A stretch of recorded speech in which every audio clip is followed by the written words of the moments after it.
जी sir.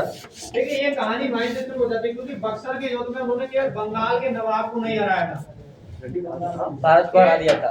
1757 में उन्होंने प्लासी के युद्ध में केवल बंगाल का जो नवाब था उसको हराया था।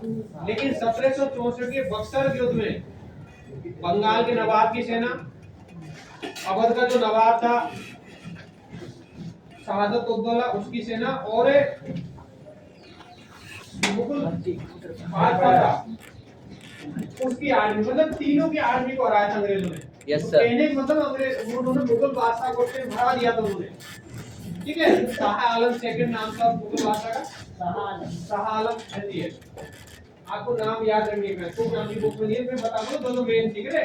Yes sir. हम तो उन्होंने क्या किया है, अंग्रेजों ने संधि की मुगल बादशाह, संधि का नाम याद नहीं है तो मैं नहीं तो एक तरह समझ लेंगे कि उससे संधि करने के बाद क्या हुआ था कि उससे जो बंगाल के जो जमींदारी का अधिकार थे, यस सर, जमींदारी बोलते हैं जैसे भाई टैक्स रेवेन्यू इकट्ठा करना है, जमींदारी अधिकार दीवानी अधिकार बोलते हैं, तो तुम तो अधिकार प्राप्त कर लिए थे। क्योंकि देखिए पूरे लगभग भारत का या कुछ अलग क्षेत्रों को हटा के मुगल बादशाह का एक से प्रतीकात्मक अधिकार था, बंगाल मुगल बादशाह का अधीन था, लेकिन कहने को जिनके लेकिन वो वैसे स्वतंत्र थे। तो उन्होंने मुगल बादशाह से संधि की थी बंगाल में, भाई जो रेवेन्यू इकट्ठा करेंगे वो कौन करेंगे, अंग्रेज करेंगे। कौन करेंगे, अंग्रेज करेंगे। इसीलिए उन्होंने वहां पे व्यवस्था लागू की थी, बात पर रैयतवाड़ी की थी। अधिकार कैसे लेते अंग्रेजों ने, जमींदारों से, ठीक है। उसके बाद धीरे धीरे और क्षेत्रों को जीतते गए, मराठों को हराया, दक्षिण भारत में उन्होंने रैयतवाड़ी व्यवस्था ला दी थी, टीपू सुल्तान को हराया।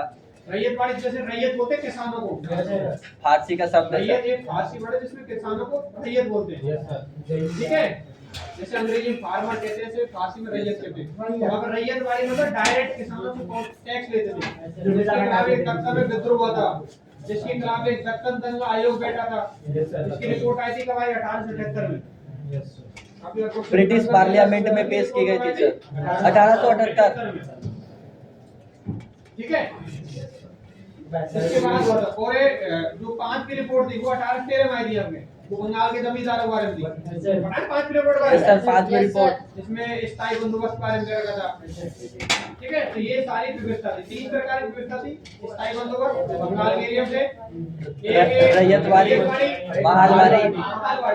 महाल क्या होता है सुनिए, महाल बोलते हैं विलेज को, किसको सर, गांव को, गांव में परमानेंट, ठीक है।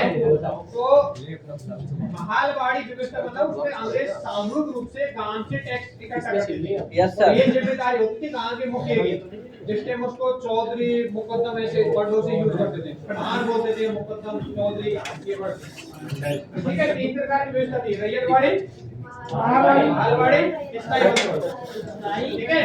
स्थायी बंदोबस्त, अब स्थायी बंदोबस्त किसने किया, 1793 में लॉर्ड कॉर्नवालिस ने, यस सर, लॉर्ड कॉर्नवालिस, ठीक है। ये देख लेना, उससे जैसे सनसेट सनसेट लॉ, ठीक है, वो उससे थी 5 की रिपोर्ट उससे रिलेटेड थी जो 1813 में ब्रिटिश संसद को दी गई थी। फिर उसके अलावा बंगाल में कौन पढ़े थे, पहाड़ी या संथाल लोग पढ़े थे, जैसे पहाड़ी संथाल, ठीक है। उसके बाद जैसे पूरे 100 साल के जो घटनाक्रम चल रहे थे उसके खिलाफ एक बड़ा विद्रोह होता है 1857, कोई एक दिन का कारण नहीं था। अब आपकी बुक में नहीं रहेगा लेकिन और से बहुत सारे कारण थे, जैसे सामाजिक कारण, अंग्रेज भारत के सामाजिक जीवन में हस्तक्षेप करने लगे थे, जैसे भाई कैसी आप वेशभूषा पहने उस पे हस्तक्षेप करने लगे थे। यस सर, बहुत सारे कानून भी ला दिए थे, विधवा पुनर्विवाह, जो आर्मी में जो सैनिक थे, अब जैसे कोई हिंदू रिलीजन से था, इस्लामिक रिलीजन से था, जैसे हिंदू रिलीजन तिलक लगाते हैं तो अंग्रेजों ने मना कर दिया आप तिलक नहीं लगाएंगे, उसके खिलाफ विद्रोह हुआ था अंग्रेजों के खिलाफ बैरकपुर छावनी में, बैरकपुर जगह पड़ती है कोलकाता में, मंगल पांडे वो बैरकपुर छावनी में ही थे, एक ही नाम याद है, मंगल, ठीक है। तो ये सारे घटनाक्रम थे, यहाँ पे सती प्रथा समाप्त कर दी थी, सती प्रथा रहने को सही की थी, लेकिन यहाँ के काफी सारे लोगों को ऐसा लगा कि हमारे सामाजिक जीवन में हस्तक्षेप